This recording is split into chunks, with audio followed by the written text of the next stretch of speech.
எல்லா காவலோடும் உன் இருதயத்தை காத்துக்கொள், அதனிடத்து நின்று ஜீவ ஊற்று புறப்படும்.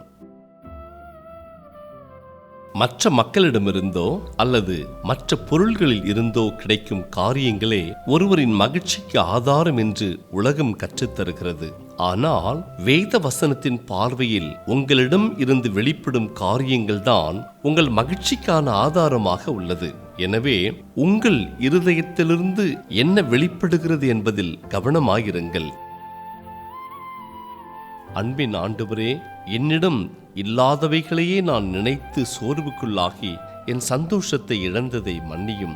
உம்முடைய வேத வசனங்கள் நல் மருந்தாகவும் உம்முடைய பிரசன்னம் மன மகிழ்ச்சியாகவும் இருப்பதற்காக ஸ்தோத்திரம். நீர் தரும் சமாதானமும் சந்தோஷமும் என்னிலிருந்து பிறருக்கு பாயும்படி என் இருதயத்தை காத்துக்கொள்ள எனக்கு உதவி செய்யும். இயேசுவின் மூலம் ஜெபிக்கிறோம் பிதாவே, ஆமேன்.